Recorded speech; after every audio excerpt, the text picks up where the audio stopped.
Oitavo domingo depois de Pentecostes. Epístola de São Paulo aos Romanos. Irmãos, já nada devemos à carne, para vivermos segundo a carne. Na verdade, se viverdes segundo a carne, morrereis.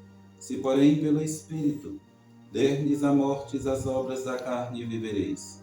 Porque todos aqueles que se deixam conduzir pelo Espírito de Deus, esses são os filhos de Deus. Com efeito, vós não recebestes um espírito de escravidão para recairdes no temor. Ao contrário, recebestes o espírito de adoção, mercê do qual clamamos Abba, Pai. Porque é o próprio Espírito que atesta ao nosso espírito que nós somos filhos de Deus. Ora, se somos filhos de Deus, somos herdeiros, herdeiros de Deus e co-herdeiros de Cristo. No Evangelho de hoje, segundo São Lucas, naquele tempo, disse Jesus a seus discípulos esta parábola. Havia um homem rico que tinha um feitor, e foi acusado diante dele como esbanjador dos seus bens. Chamou-o e perguntou-lhe: que é isto que ouço dizer de ti? Dá conta da tua administração, porque já não poderás ser meu feitor. O feitor então disse consigo: que farei, visto que o meu senhor me tira a administração? Cavar não posso, de mendigar tenho vergonha. Já sei o que hei de fazer para quando for apartado da administração, haja quem me receba em sua casa. Tendo chamado, pois, cada um dos devedores, o Senhor disse ao primeiro: quanto deves ao meu senhor? Ele respondeu: 100 medidas de azeite.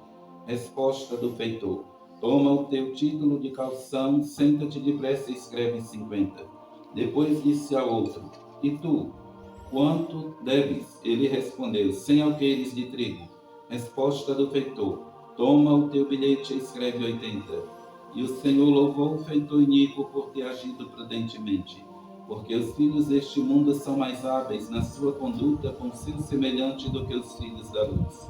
Portanto, eu vos digo: granjeai amigos com o dinheiro da iniquidade, para que, quando vierdes, apreciar-vos recebam nos tabernáculos eternos. Ave Maria, cheia de graças, o Senhor é convosco. Bendita sois vós entre as mulheres, e bendito é o fruto do vosso ventre, Jesus. Santa Maria, Mãe de Deus, rogai por nós, pecadores, agora e na hora de nossa morte. Amém. Louvado seja nosso Senhor Jesus Cristo. Para sempre seja louvado e nossa Mãe Maria Santíssima. Em nome do Pai, e do Filho e do Espírito Santo. Amém. Homilia do oitavo domingo pós-Pentecostes. Dai-nos, Senhor, nós os suplicamos, a graça de pensar e de agir sempre com justiça, para que, não podendo existir sem vós, vivamos conformes à vossa santíssima vontade. Aos caríssimos irmãos aqui presentes, paz e bem da parte de nosso Senhor Jesus Cristo. Nosso Senhor hoje nos mostra, no seu santo evangelho, a parábola do administrador infiel, que precisa ser bem compreendida.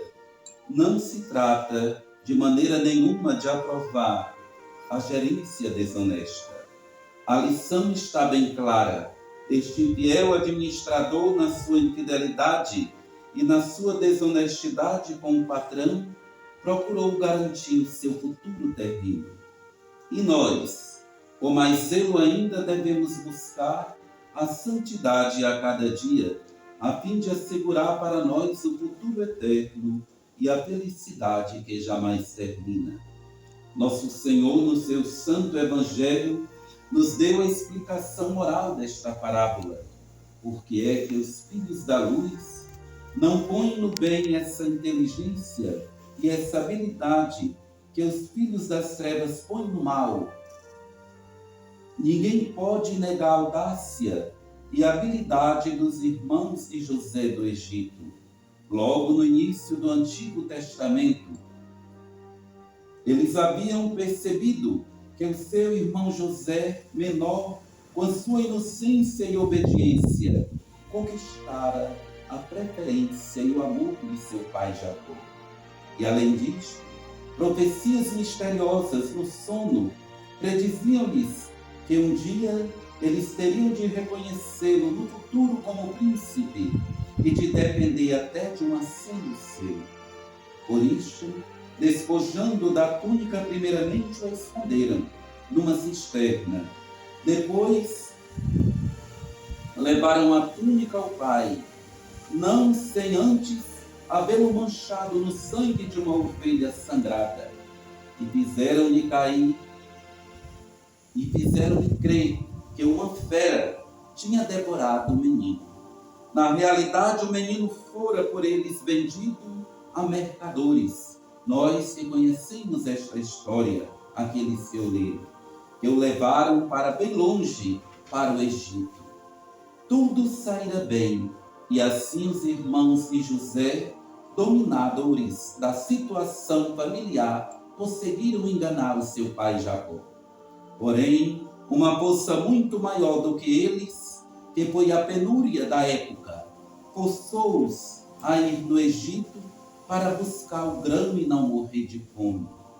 Tiveram de ajoelhar-se diante do vice-rei, de suplicar-lhe um pouco de pão, de jurar que se poriam a seu serviço. O vice-rei reconheceu-os e depois o vice-rei era o seu irmão José. Eles o tinham vendido para não se submeterem a ele, e justamente por o haverem vendido, tiveram de submeter-se a ele. Vede bem, caríssimos irmãos, o vice-rei, que era José, reconheceu-os depois, pois eram seus próprios irmãos. Então, tudo aquilo que se faz de escondido, depois vem a ser descoberto pelo próprio Deus. A habilidade dos filhos das trevas dissolve-se por fim, e as fraudes tramadas resolvem-se em prejuízo deles mesmos. Causa espanto, caríssimos, pensar que mesmo entre aqueles que se dizem cristãos da nossa época, a habilidade iníqua dos filhos do século ache sequazes entre eles, que com suas línguas sectaristas e jansenistas causam mais guerras, ódios e divisões, e mesmo não tanto entre os padres, entre os bispos e religiosos, mas entre os próprios fiéis que se dizem católicos tradicionais. Devoram-se uns aos outros como leões, e cães enfurecidos, que entre os ladrões e as prostitutas e os pagãos da nossa época, muitas vezes se ache muito mais a virtude do acolhimento e da caridade. Não é à toa que Nosso Senhor deixa bem claro no seu santo evangelho que as prostitutas e os ladrões precederão a muitos de nós no reino dos céus.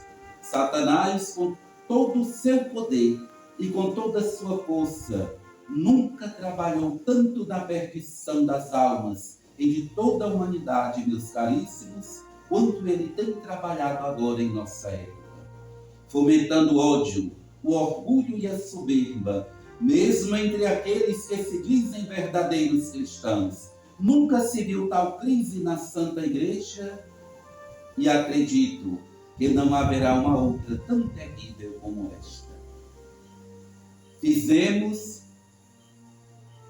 Fixemos o nosso coração nos bens mortais, no amor de Deus e no paraíso.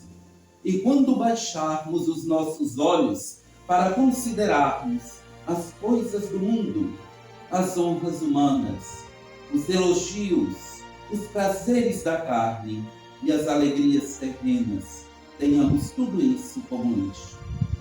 Vejamos bem a exemplo de Nosso Senhor, que numa semana que entrava em Jerusalém, todos gritavam: Hosana ao filho de Davi. E na plena sexta-feira santa, com menos de uma semana, já estavam gritando: crucifica-o. Que nós possamos amar a Deus sem medida, a fim de que nós possamos amar perfeitamente, caríssimos irmãos, o nosso próximo, sem apego e com medida, a fim de não sofrermos por termos colocado em demasia o nosso amor nas miseráveis criaturas.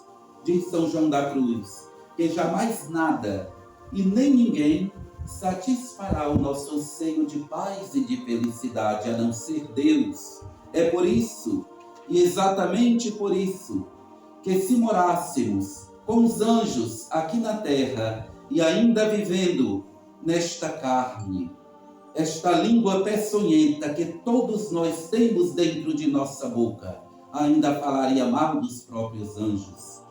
Jamais agradaremos a ninguém, e em ninguém encontraremos o verdadeiro agrado, mas somente em Deus estará a nossa sede de paz e da verdadeira felicidade. Ah, meus caríssimos irmãos, e como o administrador infiel, que hoje no Santo Evangelho, na sua astúcia, buscou assegurar os seus bens materiais e terrenos, visto que com sua morte iria perder tudo e ir de encontro ao inferno. Ao contrário, busquemos, como verdadeiros cristãos, o estandarte da cruz, do sofrimento, da mortificação e da oração, a fim de que, nos transformando numa cópia viva de Jesus crucificado, com ele asseguremos para sempre o paraíso e o futuro de uma eterna e suspirada felicidade. Ave Maria Puríssima, sem pecado concebida. Ave Maria, cheia de graças, o Senhor é convosco. Bendita sois vós entre as mulheres, e bendito é o fruto do vosso ventre, Jesus. Santa Maria, Mãe de Deus, rogai por nós, pecadores, agora e na hora de nossa morte. Amém. Louvado seja nosso Senhor Jesus Cristo. Para sempre seja louvado, e nossa Mãe Maria Em Santíssima. nome do Pai, e do Filho, e do Espírito Santo. Amém.